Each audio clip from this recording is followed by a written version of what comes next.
বৃষ্টি ধাৰাবাহিকখনৰ আজি নিশা আহিবলগীয়া এপিছডৰ প্ৰম' বৰ্তমান মুকলি হৈছে আৰু আজিৰ প্ৰম'ত আমি দেখিবলৈ পাইছোঁ ধাৰাবাহিকখন হ'বলৈ গৈ আছে বহুত বেছি ইণ্টাৰেষ্টিং। বলকচোন চাওঁ আজিৰ প্ৰম'ত কি দেখিবলৈ পাইছোঁ। আজিৰ প্ৰম'ৰ প্ৰথম ভাগত আমি দেখিবলৈ পাইছোঁ সৌৰভে কিশোৰক কৈ আছিল তই ফোন কৰোঁতে ৰিচিভ কৰিছিলে, তেতিয়া কিশোৰে মাত দিছিল নাই কৰা। পুনৰ সৌৰভে কৈছে তেন্তে তাই এইটো সম্পৰ্ক ৰখাৰ মন নাই।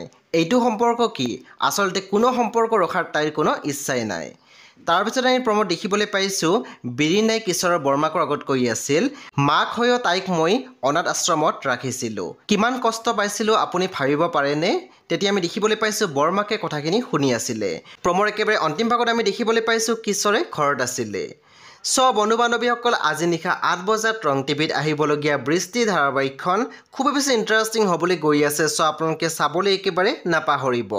পৰৱৰ্তী আপডেটৰ বাবে আপোনালোকে আমাৰ চেনেলটো ছাবস্ক্ৰাইব কৰি কাষত থকা বেল আইকনৰ টিপি দিবলৈ একেবাৰে নাপাহৰিব।